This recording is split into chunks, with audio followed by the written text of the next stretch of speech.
À cœur ouvert, la chronique hebdomadaire d'Emmeline Hugo.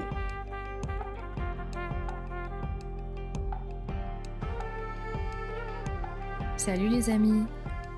Aujourd'hui ce sera peut-être un voyage fastidieux.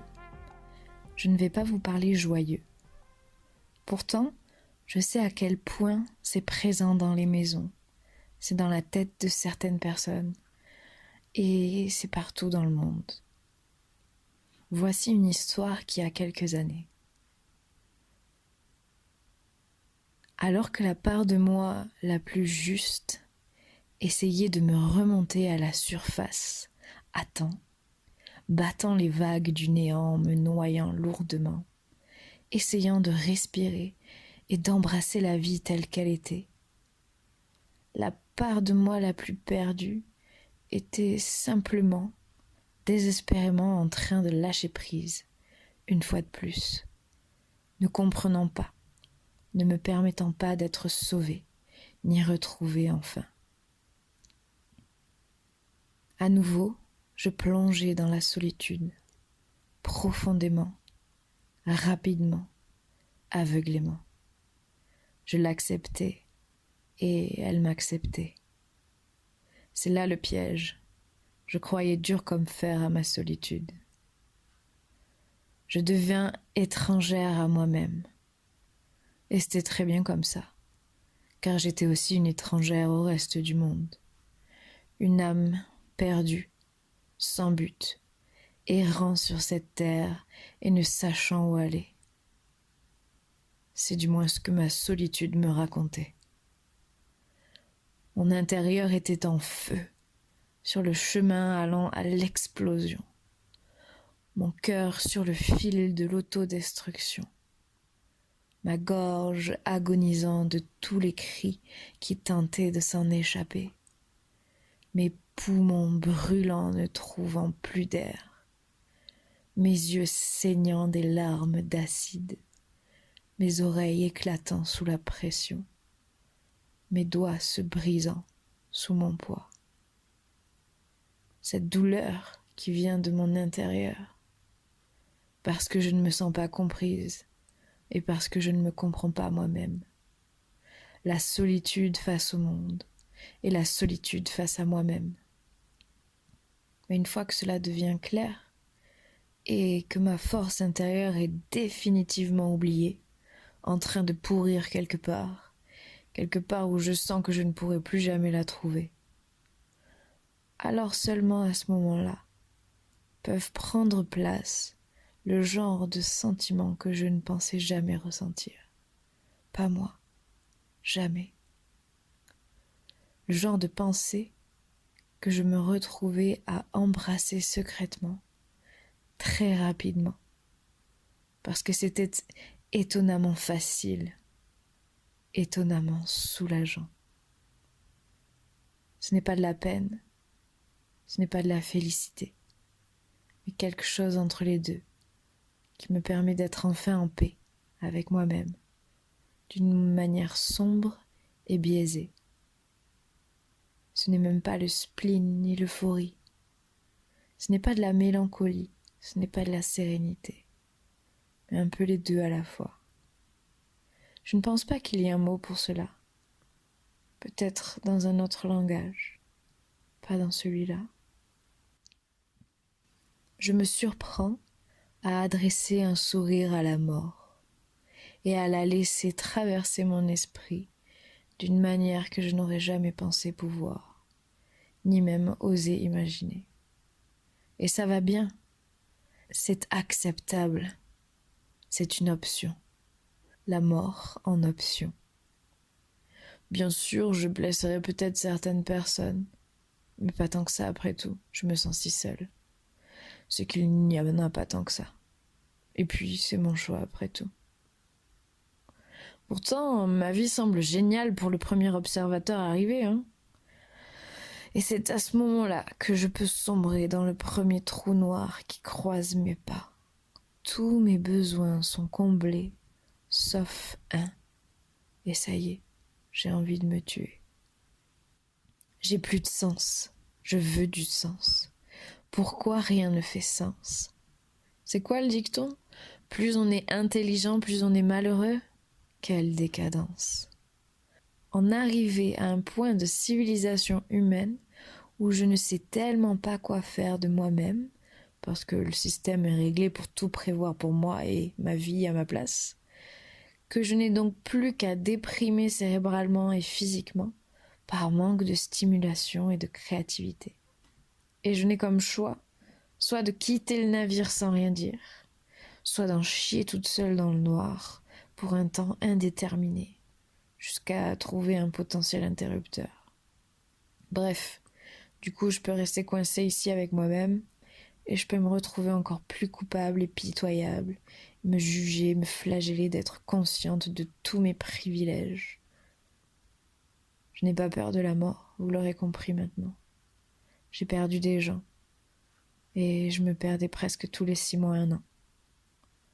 La mort est peut-être une des solutions pour la douleur. Mais il y a encore une chose que j'aimerais clarifier avec moi-même et qui me donne encore un peu de sens pour rester. J'ai plus peur de la vie que de la mort. J'ai plus peur de vivre et de laisser sortir mon vrai moi que de mourir. J'ai plus peur qu'on me voie et m'entende, honnête et authentique en tout point, que de mourir. J'ai plus peur des jugements, des comparaisons, des évaluations, des films dans ma tête que d'arrêter la vie en vrai. J'ai toujours plus peur d'aller affronter le réel que de m'imaginer les pires scénarios catastrophes. J'ai un problème de masque, de personnage en moi et d'ego que je dois consoler et dépasser tous les jours pour m'empêcher de sombrer et m'aider à trouver mon sens, mon but, ce pourquoi je suis vraiment ici. Et je parie ma vie et ma mort dessus que ce n'est pas de la souffrance et que ce n'est pas sans signification. Ce sont mes tripes qui me le disent.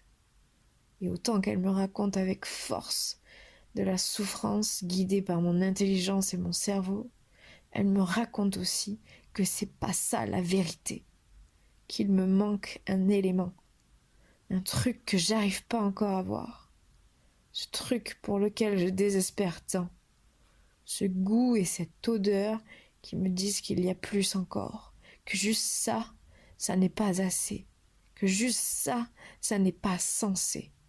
Il me manque quelque chose. Alors aujourd'hui, je reconnais les contours de cette solitude qui vire à la dépression. Je les connais par cœur. Je les ai visités en profondeur. Ne vous méprenez pas, j'aime la solitude. Celle que je choisis, celle qui me régénère. La solitude quand je prends soin de moi. Mais parfois, je flirte encore avec ce schéma. Il est vicieux à en devenir complaisant. C'est la maladie du siècle. Avant même les pires virus qui soient, la dépression est la première cause de morbidité et d'incapacité dans le monde, et ce depuis plusieurs années.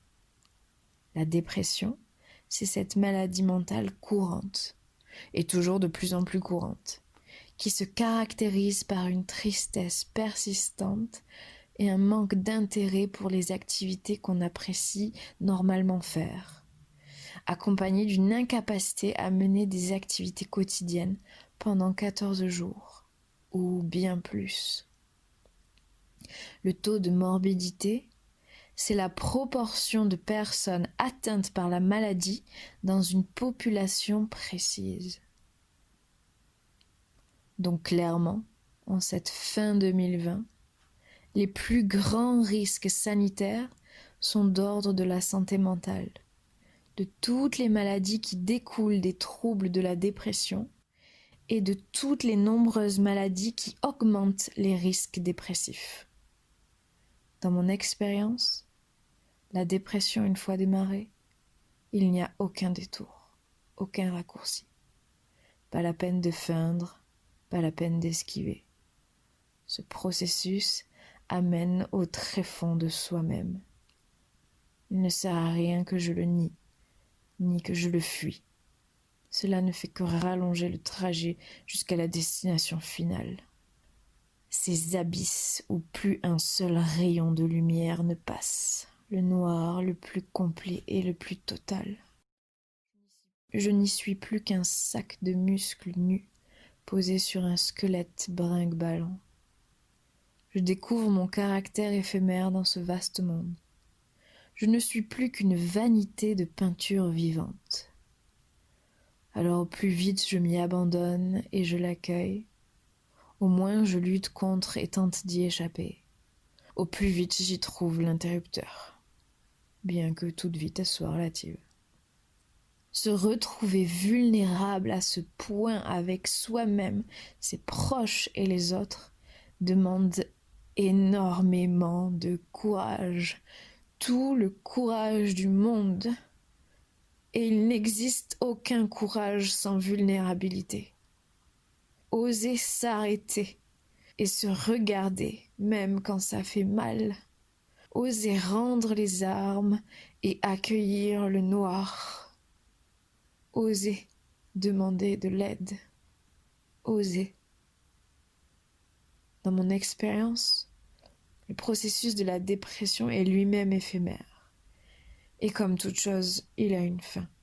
Rien n'est figé. Je n'ai beau savoir combien de temps cela va durer, je sais au moins que c'est éphémère. Il est temps pour moi d'apprendre à demander de l'aide et du soutien autour de moi.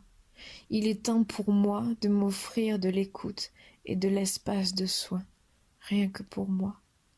Il est temps pour moi de m'accueillir inconditionnellement. Il est temps. Oui, parce que des fois, le meilleur de moi-même, c'est de rester au lit toute la journée. Parce que des fois, le meilleur de moi-même, c'est ça. Nous ne sommes pas seuls, jamais. Vous n'êtes pas seuls, jamais. Je ne suis pas seule, jamais. Alors les amis, si en ce mois de décembre, le moral commençait à descendre, je nous invite à nous dire entre nous, à nous écouter et à nous entendre, à nous lire, à l'oral ou à l'écrit, en face à face ou à distance. Partageons nos peines et notre noir, tout comme nous partageons nos joies et nos espoirs. Nous tous, nous les vivons, et ce n'est qu'ensemble que nous y survivons. Et si personne ne vous l'a dit aujourd'hui, je t'aime.